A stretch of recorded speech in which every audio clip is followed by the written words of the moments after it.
Chapter 1: The Classroom at the End. I taught high school English for 11 years. I loved the work, the books, the students, the particular energy of a room full of teenagers who were just beginning to understand what language can do. I was good at it. I planned to do it for the rest of my career. I left after 11 years because of what happened in room 14.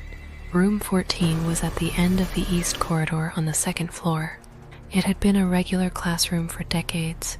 English, then history, then a computer lab briefly in the early 2000s, then English again when I took it over in my third year.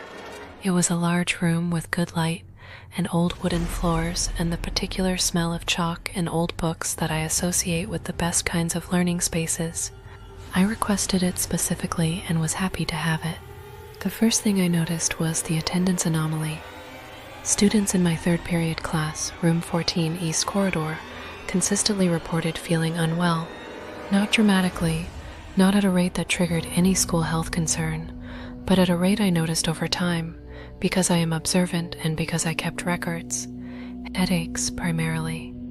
Difficult concentrating, a vague unease that several students described independently as feeling like being watched.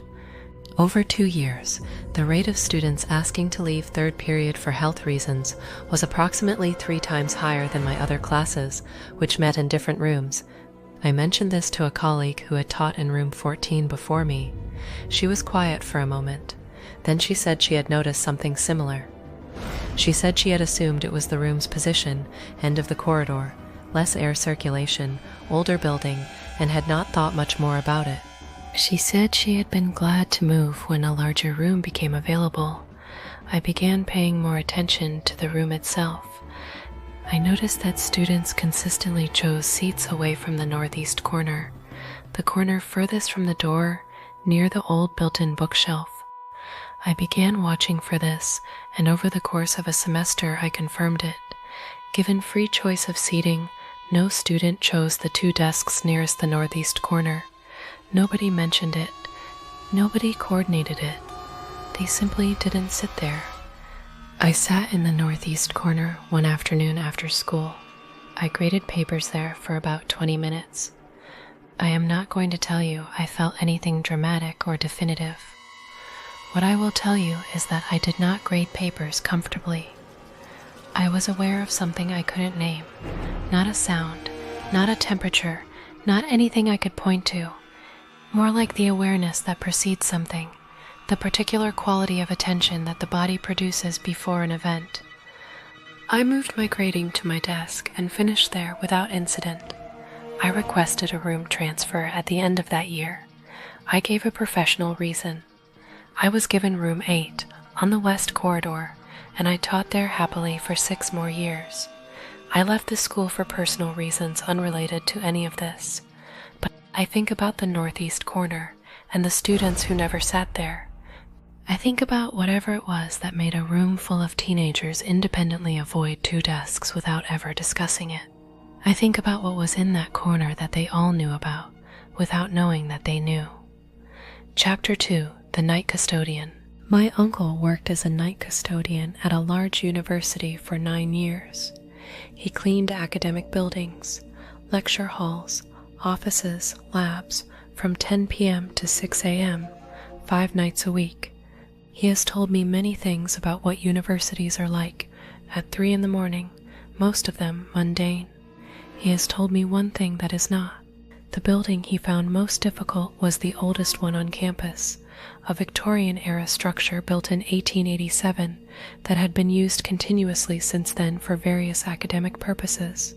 Philosophy department, currently, previously law, previously medicine.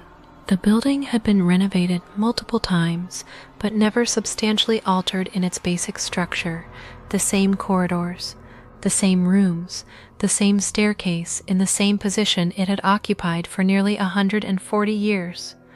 On the 3rd floor of this building there was a seminar room, room 312, that my uncle cleaned last on his rotation, always.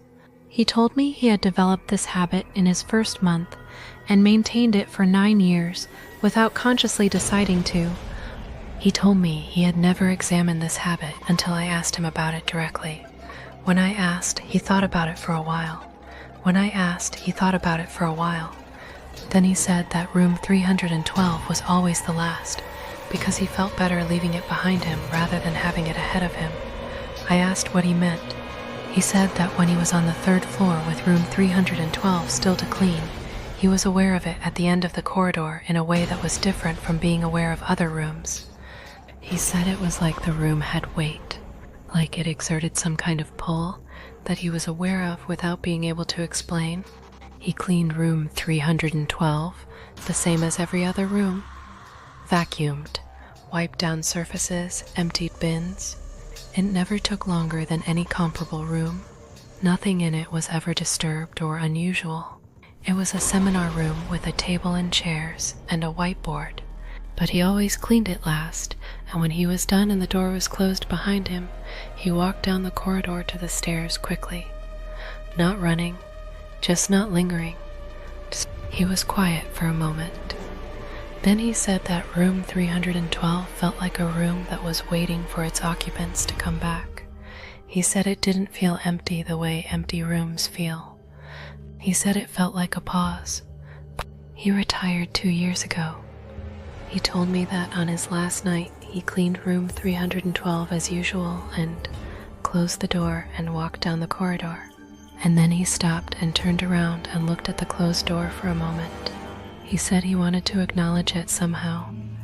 9 years of cleaning a room that felt like it was waiting. He said he nodded at the door. He said the door handle moved slightly when he did. He walked to the stairs and didn't look back.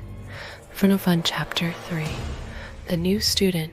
My sister is a primary school teacher. She has been teaching 7 and 8-year-olds for 12 years, and she approaches her work with the particular combination of warmth and practicality that good primary teachers develop. She told me this story because it had been sitting with her for 2 years, and she needed to say it to someone who would listen without immediately offering an explanation. A new student joined her class in January. This is not unusual. Students transfer mid-year for various reasons. What was unusual was the paperwork. The school received the standard transfer documentation, records from the previous school, medical information, emergency contacts. My sister's job was to review the file before the student's first day. She did so the evening before, at home, with a cup of tea. The file was standard in every respect except one. The emergency contact, listed as the mother, had a phone number that my sister happened to notice was formatted unusually. Not a local number, not a mobile, not any format she recognized. She noted it as something to clarify in the morning, and finished reviewing the file and went to bed. The student, I'll call her M, arrived the next morning.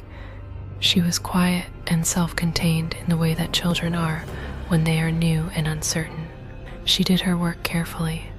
She interacted normally with the other children, if a little cautiously. Nothing about her was unusual. What was unusual was what happened at home time. At the end of the day, parents and carers came to collect the children. Med sat at her desk and waited. All the other children were collected. Med continued to sit. My sister waited with her, as protocol requires. Nobody came. My sister tried the emergency number from the file. The number was not in service. She called the school office. The office contacted the previous school to verify the emergency contacts. The previous school said they had no record of a student named M. The previous school's record showed no student matching M's description or details in the period covered by the transfer documentation. Social services were called. M spent that night in temporary foster care. The investigation that followed produced no trace of where she had come from or who had enrolled her. The transfer documentation, when examined more carefully, contained a school stamp that didn't match any school in the region. The medical records referenced a GP practice that didn't exist. The emergency contact phone number had never been assigned to any account on any network. M was eventually placed with a foster family, and as far as my sister knows, is doing well. The question of where she came from and who enrolled her was never resolved.